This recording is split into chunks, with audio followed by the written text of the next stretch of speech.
Lo que nos ha hecho hoy Alberto es una de estas columnas redondas en The Objective. Alberto está en The Objective desde hace poco, antes estaba en El Confidencial y era toda una incomodidad porque algunos artículos lo ponían en abierto y los podía leer la gente y otros solo los suscriptores del Confidencial. Bien, desconozco la razón por la cual se ha cambiado a The Objective, no sé si es porque le gustaba más la cabecera, por el dinero, no tengo ni idea. ¿Por qué le dejan los artículos en abierto? No lo sé. La cuestión es que está en The Objective y este es un periódico en abierto por completo, lo que significa que podemos gozárnosla con los artículos de Alberto todos los días que los escribe, que es bastante a menudo.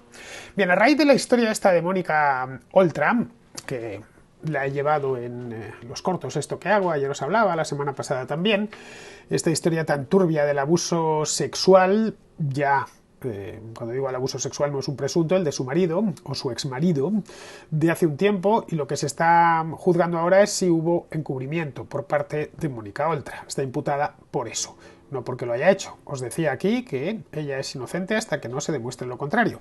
De cualquier manera, las responsabilidades penales van por un lado y las responsabilidades políticas por otro. Y esto no es que lo diga yo, esto es que lo decía la propia Mónica Oltra hace no tanto tiempo, hace apenas 10 años, cuando andaba Francisco Camps y compañía, Rita Barberá metida en problemas, hasta se ponían camisetas y todo. Bien, pues esta misma historia es la que Alberto, con su pluma privilegiada, porque este hombre escribe como Los Ángeles, la verdad, no sé si llegará a ver este vídeo Alberto, sé que es poco youtubero, pero vamos, sí, y poco twitchero, bueno, no sé si ni siquiera Alberto conocerá que esto de Twitch existe. Bien, pues si estás ahí, Alberto, felicidades, no ya por esta columna, sino por todas las que escribes, que son magníficas. Bien, nos cuenta, hace una reflexión al hilo de la historia esta de Mónica Oltra, que primero se negó a dimitir, no dimitía curiosamente porque decía que se necesitaba ella misma para defender la democracia del Farcimou. Del Farcimou, no sabemos si el Farcimou a secas o el Farcimou de los mercados. Dijo el Farcimou, supongo incluye también el de los mercados. Claro, ante semejante cometido en la vida, luchar contra el Farcimou y defender nada menos que la democracia, ahí es nada. Contra el Farcimou, pues cayó ella, se veía obligada. Si en el fondo nos estaba haciendo un favor a nosotros y a los valencianos, quedarse ahí para defender la democracia contra el Farcimou. Bien, pues debe de ser que no le ha convencido mucho porque ayer por la tarde presentó su dimisión. Y la presentó entre lágrimas. Estos luego son todos muy llorones. A la primera de cambio, en cuanto algo les sale mal, te pegan unas lágrimas. Bien, pues lo que nos escribe Alberto hace una reflexión muy aguda, por cierto, sobre este mismo tema. Os voy a leer la columna con la idea de que disfrutéis con ella y sobre todo de que le deis seguimiento a este hombre. Ya sabéis, ahí lo tenéis, Alberto Olmos. Si tenéis Twitter, su Twitter es @al_olmos. Es de lo mejorcito que vais a encontrar. Bien, ¿qué nos cuenta Alberto aquí? La columna la ha titulado La superioridad moral contra la izquierda. Y empieza de la siguiente manera. Es difícil escribir sobre Mónica Oltra ahora que está imputada en relación al más abyecto de los delitos, dado que Mónica Oltra carece de importancia. La recordamos a Oltra en camiseta cuando entonces la ropa formal apretada por esa prenda barata, estampada con una frase de denuncia. Poco a poco, camiseta a camiseta, Oltra ocupaba un sitio en los periódicos. Ganaba la carrera pop de la política, que es la carrera del impacto y la iconografía, de hacer muchas cosas absurdas al mismo tiempo. Cuando Mónica molaba, era ya un poco bufonesca, un polichinela de la superioridad moral, convertida por las nuevas figuras de la representación pública en una suerte de piedra de toque de su valía. Eras buena persona y no hacía falta más. La superioridad moral es bonita, y a todos nos gustan las buenas personas, mayormente si sonríen mucho y saben bailar. Desde la izquierda, la superioridad moral se entiende como una empatía insobornable, insistente, muy publicitaria de víctimas y dolores, que llegan a parecer esas víctimas y dolores propios en exclusiva del político que los defiende. Hasta ahí el teatro se sostiene. Incluso puedo decir que esta escenificación de una justicia revolucionaria y un punto excesiva nos conviene, pues todos, en tiempos de una u otra reivindicación masiva, tenemos nuestro momento evaluatorio, de ver si somos tan malos como parecemos o de si lo fuimos en el pasado. Así Oltra, como Irene Montero, en otro carril Leticia Dolera, dieron sus puntadas mayores en relación al machismo y durante ese feminismo suyo puntilloso y abrasivo, aunque molestaba algunos días, no dejaba de incitar un horizonte moral diamantino, de pura bondad imposible, y muchos realmente nos corregíamos entre sumisos y expiatorios. Sin embargo, la superioridad moral no puede ser una virtud electiva, una proposición personal exenta de cargas. Si uno es o se considera moralmente superior, ha de afrontar un vértigo, una oscuridad, una autoexigencia prácticamente letales. Al primero que vimos sortear su propia medida moral fue a Pablo Echenique.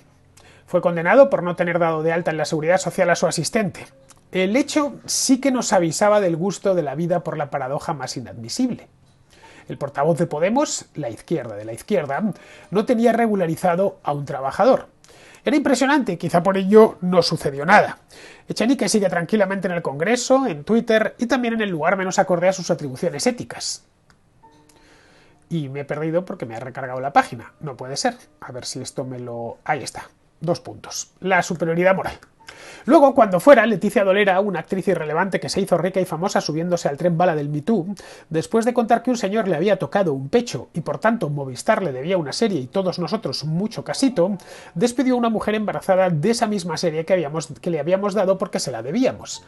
De nuevo, la paradoja de la vida era insoportable. La mujer que nos señalaba con el dedo por, en suma, no haber hecho nada, era capaz de despedir sin pestañear a una embarazada. Nosotros, los hombres, o muchos de nosotros, los hombres, ya ni seguíamos en Twitter a una chica guapa, no fuera a pensar que le dábamos follow back porque era guapa.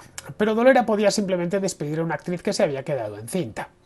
Finalmente, la feroz Irene Montero, para la cual es machismo todo, afrontó una denuncia de una escolta que alegaba todo tipo de vejaciones y maltratos por parte de su jefa. Irene Montero llegó a un acuerdo con la escolta para evitar el juicio, dado que en las semanas inmediatas iba a ser nombrada ministra de Justicia. No, perdón, de Igualdad. Lo he dicho post-tren, no es de Igualdad, pero a ratos se cree esta mujer ministra de Justicia. Ya sabéis que le da por decidir quién es inocente y quién es culpable. Una mujer que practicó todo tipo de abusos verbales y morales sobre otra que es la que cada día nos dice cómo hay que tratar a las mujeres. Sí, amigos, esta frase es verdad. Y así, en fin, llegamos a Mónica Oltra, también muy pujante en su lucha por el bien de las mujeres. Ahora mismo está imputada por encubrir los abusos sexuales a los que su entonces marido sometió a una menor de edad. Realmente hay veces en que uno es incapaz de creerse lo que acaba de escribir. Oltra no iba a dimitir y remitió el apoyo de su partido. Lo último que la vimos hacer fue un baile. Para reunir fuerzas y ánimos, su partido le organizó no sé qué acto y aprovechando las tablas, Mónica Oltra se puso a bailar desaforadamente. ¿Mola o no mola la pederastia? Parecía decirnos desde la más grotesca desinhibición. El motivo de que Oltra no dejara la política no era otro que su intención de seguir luchando contra el fascismo. Luchar contra la pederastia debió de parecerle poca cosa. Oltra no hizo nada y por eso es inocente. Obviamente es al revés. Oltra no hizo nada y por eso es culpable, con imputación o sin ella, condenada u absuelta. Después de varios días dándole vueltas, he concluido que si algo tiene que haber aparejado a la superioridad moral, que la vuelva sensata y equilibrada es la culpa. Una culpa muy grande. Antes de exhibir tu superioridad moral, conoce tu capacidad para sentirte culpable. Si no eres capaz de sentirte más culpable que nadie por el más pequeño de los errores, déjalo. Eres uno más, porque si vives bañándote en superioridad moral y luego la vida te golpea con sus paradojas y no caes en lo más hondo del pozo de la culpa, entonces es que eras el peor entre todos nosotros. Pues sí, tal cual. Esto, como suele decirse, lo suscribo de la cruz a la raya, querido Alberto, porque está muy bien y además muy bien escrito y yo soy un letrerido, es decir, cuando algo está bien escrito pues me gusta mucho y me captura el ojo.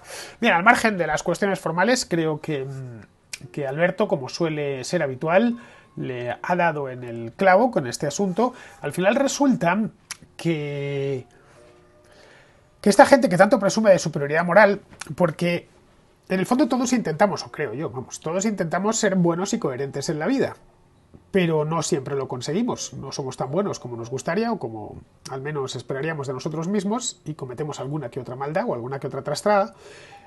Y no somos del todo coherentes, es inevitable. Somos seres humanos y cometemos errores y muchas veces además los cometemos a unas sabiendas de que los vamos a cometer, pero por circunstancias los vamos de cabeza a ellos, sobre todo cuando somos jóvenes.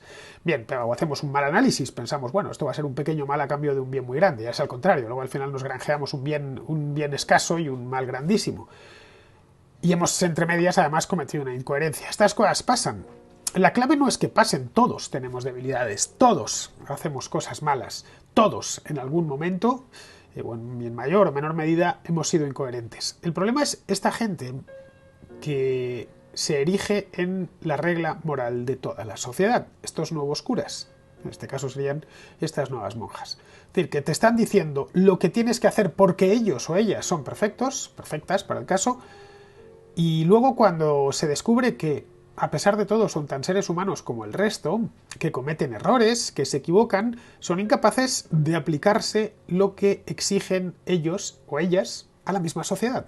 Lo hemos visto, ha puesto una serie de casos, pero es así. El caso de Oltra quizás es el último, es muy llamativo por lo, ya digo, por lo abyecto y lo malvado del delito, ¿no? Estamos hablando de nada menos que de pederastia, pero vamos, lo de Irene Montero, por ejemplo, hace unos años, cuando salió la historia esa de su escolta, la que daba muy mala vida, pues fue la misma historia. ¿Con qué autoridad moral? Y la autoridad moral es importante, sobre todo cuando te dedicas a dar lecciones. ¿Con qué autoridad moral te dedicas a predicar si tú caes en lo mismo? O lo de Leticia Dolera en su momento, cuando despidió de su compañía a aquella mujer que se había quedado embarazada y al parecer la despidió por quedarse embarazada. Después de estar diciendo que si el Me Too, que si los hombres eran muy malos y que despedían a las mujeres o abusaban de ellas.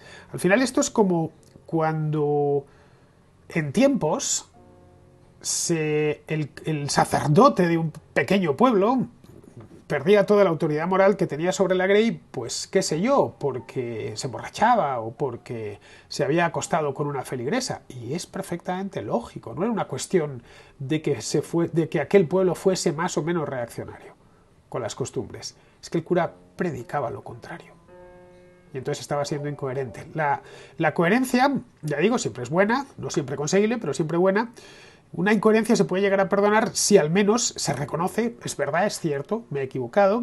Estos, por supuesto, jamás reconocen haberse equivocado y, sobre todo, no se han dado lecciones de superioridad moral. Lecciones de moral, en definitiva. Al final, y os lo he dicho muchas veces en la contracrónica, el moralismo es lo peor que hay, los moralistas.